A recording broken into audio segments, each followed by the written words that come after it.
welcome back to DevByteSchool. I hope everyone is doing well. So all of you already know that Angular is boost in the market right now.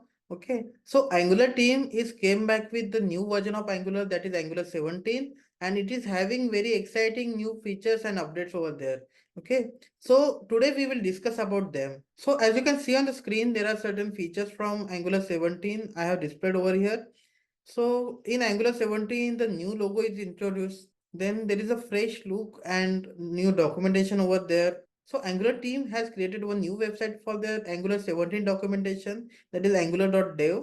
Okay, you can refer to that. Then Angular 17 has given built-in support for TypeScript 5.2 so that you can use all of the TypeScript 5.2 features over here. Then Angular 17 has given the declarative control flow.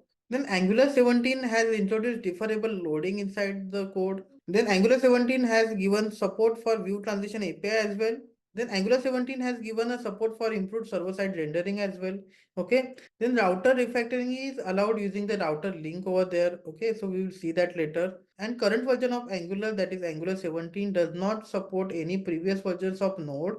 Okay. It is upgraded to Node.js 18.13.0, and whenever you are trying to install the Angular 17, it will ask you for Node.js 18.13.0.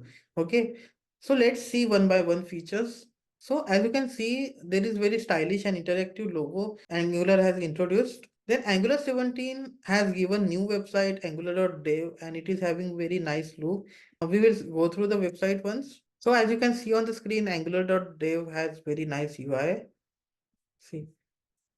It has given a very nice animation as well. Then Angular 17 has given a built-in coding platform. Here you can change the code and modify the code and see the result. Okay. So you don't need to install new application and then you need to start. You can directly try the syntaxes over here. Okay. Then Angular 17 has given all the documentation over here.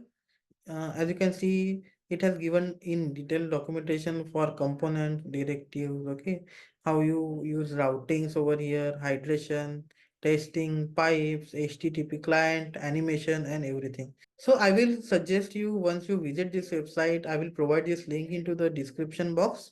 Okay. So as I already told you, it has given a playground so that you can change the code and study the code on this website only. Okay. So let's move ahead. So Angular 17 is came with inbuilt TypeScript 5.2, as I have already discussed.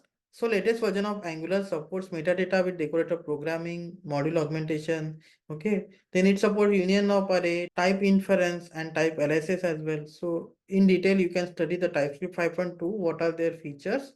Okay. In Angular 17, the control flow is based on if-else for statement, and it has introduced @ syntax in the Angular 17.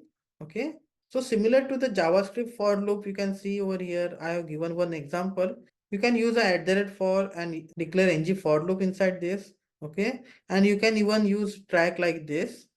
So we will study that later into details whenever we are creating the project. Okay, so let's move ahead. Then Angular 17 has declared deferrable loading.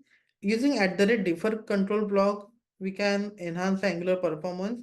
So using @defer, we can implement the lazy loading of the component. Okay. So as you can see on the screen, using @defer syntax based on particular event or viewport, we can call particular component. Okay. So that is the lazy loading of the particular component. We can achieve that using @defer. Okay. Then view transition APIs are integrated inside the Angular 17. Okay. So view transition APIs makes Angular to perform animation between the transition of two views. Okay. The sample syntax is given over here. Then Angular 17 has improved server-side rendering as well. Okay. So in this new version, it has driven the deployment and development of the application. It is rendered on the server side, and it is basically helping us to improve our performance and SEO. Okay. Then Angular 17 has provided the router refactoring feature. Okay. Now Angular 17 does not support any previous versions of Node. It upgraded to the version of Node.js 18.13.0. Okay. So whenever you are trying to install a new Angular, it will ask you for Node.js 18.13.0. Okay. Yeah, that's it for today's video, and we will meet in the next video. In the next video, we are going to create one new project, okay? And I will show you how to install Angular 17 and how is it supporting Node.js 18.13.0, okay? I will show you how to create new project and how to maintain the folder structure over here as per the industry, okay? If you are new to our channel, please subscribe to our channel and click on the bell icon so that whenever we are uploading the new video, you will get a notification for that, okay? If you like the video, please share with your friends and colleagues. We will meet in the next video. Till then, happy coding!